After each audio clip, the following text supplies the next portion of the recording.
गांव के बाहर घने पेड़ों के बीच एक पुरानी हवेली खड़ी थी।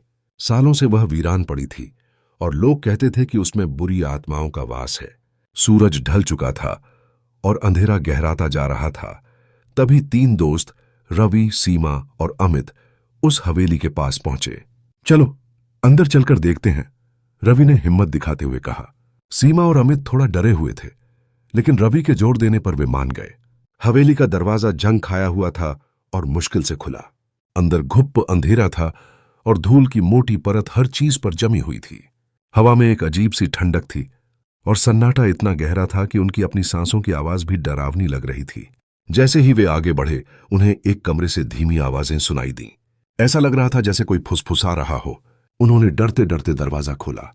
कमरे में कुछ भी दिखाई नहीं दे रहा था, लेकिन फुसफुसाहट तेज हो गई थी।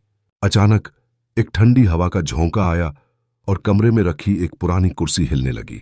सीमा डर के मारे चीख पड़ी। हमें यहां से चलना चाहिए, उसने कहा। लेकिन इससे पहले कि वे मुड़ पाते, कमरे के बीच में एक धुंधली सी आकृति उभर आई। वह एक औरत की तरह दिख रही थी, जिसके लंबे बाल उसके चेहरे को ढके हुए थे। उसकी आवाज एक कराह की तरह थी जो उनके कानों में गूंज रही थी। तुम यहां क्या कर रहे हो? आकृति ने धीमी दर्दनाक आवाज में पूछा। रवि और अमित पत्थर की तरह जम गए थे। सीमा दोबारा चीखी और भागने की कोशिश की, लेकिन उसके पैर जैसे जमीन से चिपक गए थे। आकृति धीरे धीरे उनकी ओर बढ़ने लगी। उसकी धुंधली उंगलियां लंबी और पतली थीं, जैसे किसी कंकाल की हों। उसकी कराह अब एक भयानक चीख में बदल गई थी।